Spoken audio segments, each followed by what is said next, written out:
सुरासम्पूर्णकलशं रुद्राप्लुतमेव च दधाना हस्तपद्माभ्यां कूष्मांडा सुभदास्तु मे।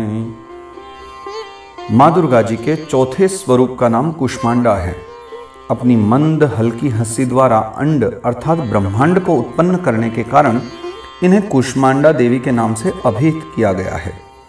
जब सृष्टि का अस्तित्व नहीं था, चारों ओर अंधकार ही अंधकार परिव्याप्त था, तब इन्हीं देवी ने अपने ईशत हास्य से ब्रह्मांड की रचना की थी। अतः यही सृष्टि की आदि स्वरूपा आदि शक्ति हैं। इनके पूर्व ब्रह्मांड का अस्तित्व था ही नहीं। इनका निवास सूर्यमंडल के भीतर के लोक में है। सूर्यलोक में निवास कर सकने की क्षमता और शक्ति केवल इन्हीं में है।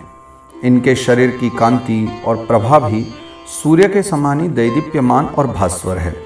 इनके तेज की तुलना इन्हीं से की जा सकती है। अन्य कोई भी देवी देवता इनके तेज और प्रभाव की समता नहीं कर सकते। इन्हीं के तेज और प्रकाश से दसों दिशाएं प्रकाशित हो रही हैं। ब्रह्मांड की सभी वस्तुओं और प्राणियों में अवस्थित तेज इन्हीं की छाया है।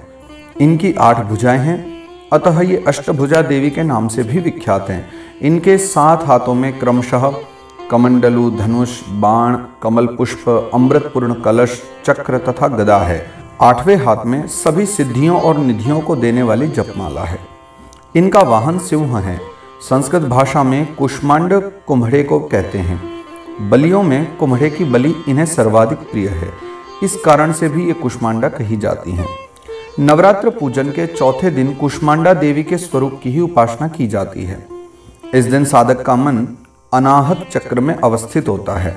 अतः इस दिन उसे अत्यंत पवित्र और अचंचल मन से कुष्मांडा देवी के स्वरूप को ध्यान में रखकर पूजा उपासना के कार्य में लगना चाहिए। माँ कुष्मांडा की उपासना से भक्तों के समस्त रोग शोक विनष्ट हो जाते हैं। इनकी भक्ति से आयु, यश, बल और आरोग्य की वृद्धि होती है। माँ कुष्मांडा अत्यल्प सेवा और भक्ति से भी प्रसन्न होने वाली हैं। यदि मनुष्य सच्चे हृदय से इनका शरणागत बन जाए तो फिर उसे अत्यंत सुगमता से परम पद की प्राप्ति हो सकती है। हमें चाहिए कि हम शास्त्रों पुराणों में वर्णित विधि विधान के अनुसार माँ दुर्गा की उपासना और भक्ति के मार्ग पर अहर्निश अग्रसर हों। माँ के भक्ति मार्ग पर कुछ ही कदम आगे बढ़ने पर भक्त साधक को उनकी कृपा का सूक्ष्म अनुभव होने लगता है। यह दुख स्वरूप संसार उसके लिए अत्यंत सुखद और सुगम बन जाता है।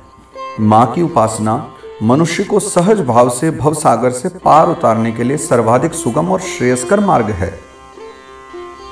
माँ कुष्मांडा की उपासना मनुष्य को आधियों व्याधियों से सर्वथा विमुक्त करके उसे सुख, समृद्धि और उन्नति की ओर ले जाने वाली है। अतः अपनी लौकिक पारलौकिक उन्नति चाहने वालों को इनकी उपासना में सदैव तत्पर रहना चाहिए। या देवी सर्वभूतेषु कांतिरूपेण संस्थिता नमस्तस्यै नमस्तस्यै नमस्तस्यै नमो नमः।